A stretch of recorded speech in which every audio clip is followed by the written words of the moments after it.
Hello, everyone. How are we? Hopefully, all of you are having a fantastic Thursday, wherever you are around the world. And welcome back to yet another Liverpool news episode. I'm not bringing good news in that sense, neither. But how are we? Hopefully, all of you have had a good day so far as well. But yeah, as you can see by the thumbnail and the title, we are going to talk about Thiago Alcântara. Does have a fresh injury. Are we shocked at this point?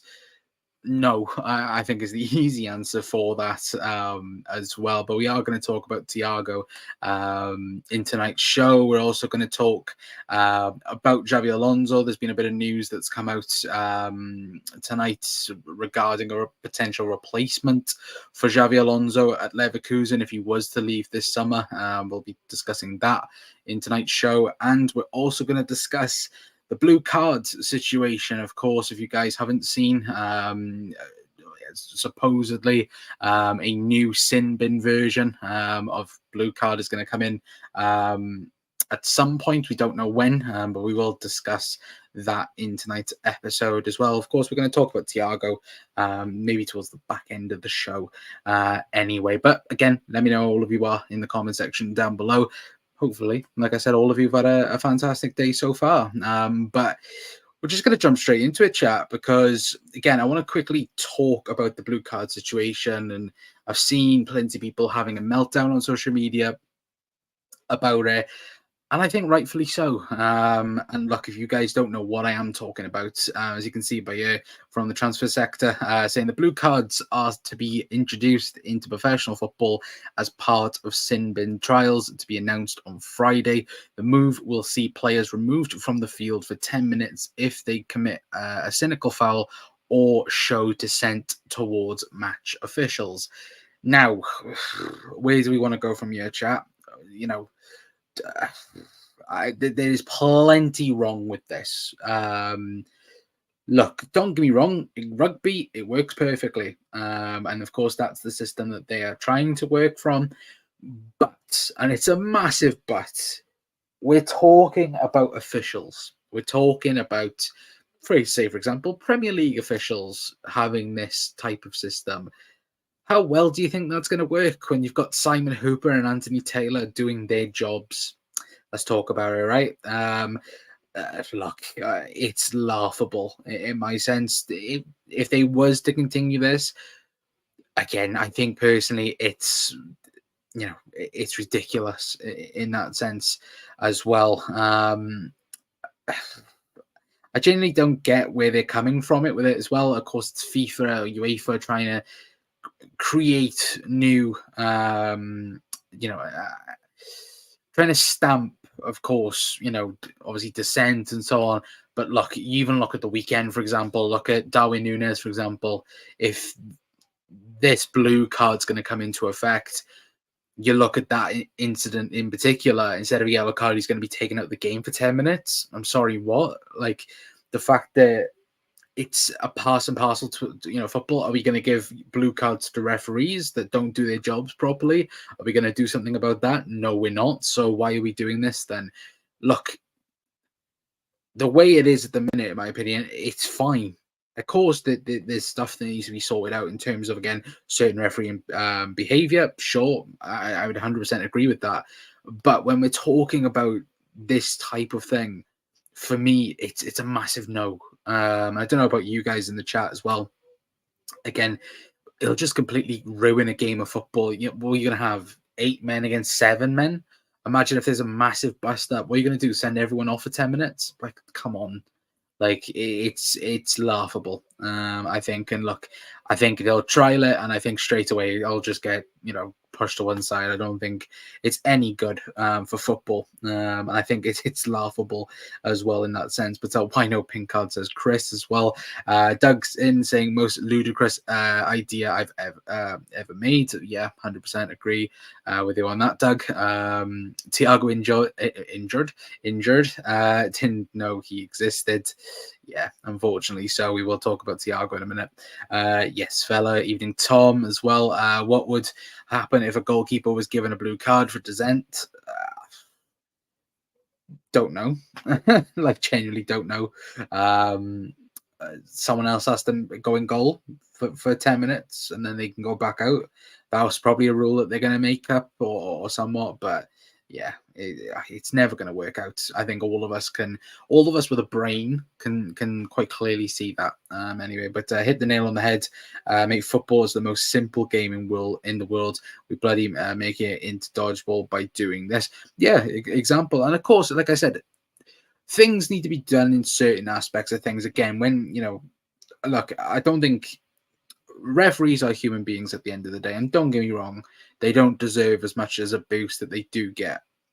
But, and this is the big but, are we really going to have Simon Hooper running around the field with a blue card in his hand ready, say something wrong or a bit of a disagreement, boom, off? Like, I'm sorry, we speak about referee power and how much they're influencing the game in a wrong capacity. Imagine what this would do. I think this is 10 times worse. And yeah, as Doug has said, if a goalkeeper was to do that, what happens?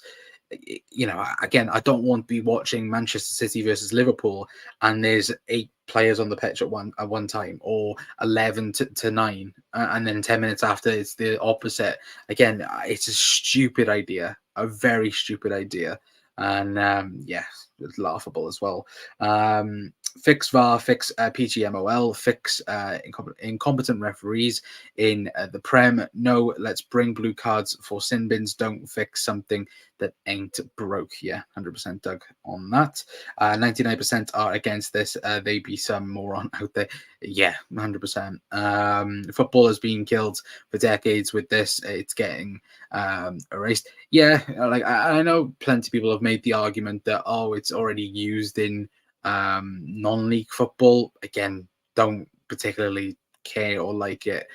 It's something that should never be considered. If somebody could let me know as well, because I couldn't quite figure out who's put this plan in place. I'm guessing it's probably FIFA. I don't know if anyone of you lot in the chat know as well, but I'm going to quickly, and I wanted to link this together as well. When, of course, if you guys haven't seen ESPN's report on VAR, and obviously go and follow him on Twitter, put this point as well, saying ESPN can reveal that the Premier League leaders Liverpool have been the most affected in the 23-24 campaign, with 4 VAR errors against them. And then obviously some Premier League rivals fans call us Liverpool, which is laughable in that sense as well. And I think, when you look at that, 4 mistakes that they've made so far this season, it's probably a lot more than that as well, if we take into consideration, like, let's think about it. Lucho's goal, again, I could go on about it, like Luton away when Van Dijk got brought down and so on. Obviously, Arsenal, this, it's laughable. And look, you can make a mistake, and look, everyone isn't exempt from making a mistake. Nobody is. But, like, it hurts my head. It genuinely hurts my head when they're trying to bring more things in. And as Doug said, they haven't fixed anything. VAR hasn't helped football, I don't think. I bit my tongue. Apologies, chat. Really bit my tongue then.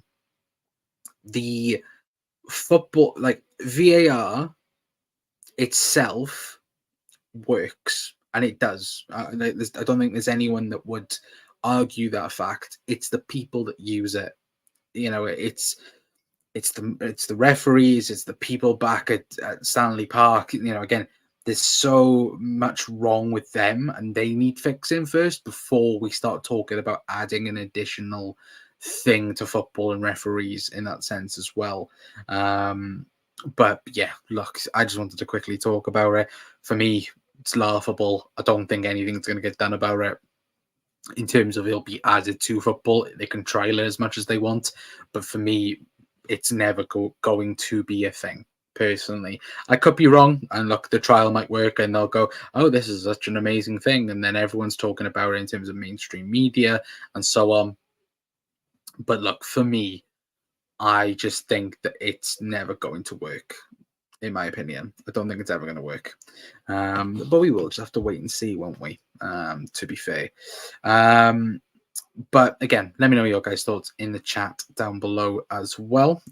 Sorry, chat. I'm just trying to quickly see if that's working. Is that working? No. But let me quickly go back to the comments. Non-league football fans hate this as well. Yeah, 100%. Government are involved. Imagine my shock. Yeah, 100%. Government should stay away from the sport. They know nothing about the sport. Yeah, 100% agree. Good evening, Luke. Hopefully doing well, mate, as well. But yeah, let me know your guys' thoughts in the comments, because I do not think it will be a thing at all, personally. Anyway, but again, let me know your guys' thoughts in the comments. But obviously, yesterday we spoke about Xabi Alonso. I'm just going to quickly speak about him. Of course, obviously, mentioned yesterday, obviously, Liverpool has supposedly made an approach towards Xabi Alonso and RB Leipzig.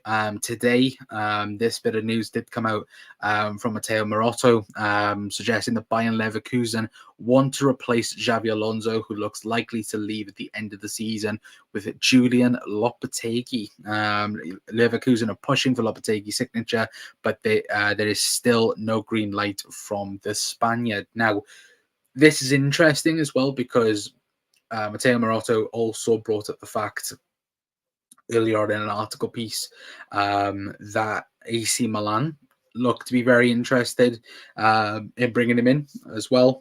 Not Xabi Alonso, of course, obviously Julian Lopetegui. I think at the minute he's free. There was, I think, suggestion that he was in the Saudi league, but I think he's not at a current club at the moment. But again, with that piece of news there, you would assume that Xabi Alonso is definitely on his way out of Leverkusen. But again, it's all the case of, what are Liverpool gonna work things behind the scenes? Will things get leaked and so on? I think that nothing's going to get done now. Let's be perfectly honest. Like, Liverpool have already said that they want to sign a sporting director first, and then the manager will get announced. But we know more or less that Xabi Alonso is the first choice for FSG to become the next Liverpool manager. We know this for a fact, and it's now realistically just a matter of time. As long as everything goes right, of course, because of course, there's always the possibility that he doesn't want to join, and it's a bit too early in his managerial career. Anyway, but I want to get on. I want to talk about Thiago Alcântara, because what a mess the Thiago situation is. Now, if you guys hadn't seen earlier, Paul Joyce did come out and say Thiago Alcântara is facing another spell on the sidelines after sustaining a muscle injury in his comeback against Arsenal last weekend. Again, where do I go with the Thiago news? It's something for me that's very laughable. Again, I can't put it into any different words. That, look, he's going to be gone in the summer. We know this now. And as Paul Ghost has put as well, since Thiago Alcântara's last Liverpool start over 12 months ago, the Reds have played over 5,000 minutes across all competitions. He has featured in just 101 minutes of those. A parting of the ways this summer appears inevitable. And of course, I think Paul Ghost does add to that as well. If Thiago had come back and there'd been like a... or in the summer when he had his hip injury, if he had come back sooner and then we'd had Thiago for the entire season, there might have been a conversation for maybe a 1-year extension. But again, he's not going to be staying, is he? Realistically, chat. I said last night that for me, I think that Alonso might have kept him around for a year, because again, Thiago does offer a lot of experience with a new manager coming in.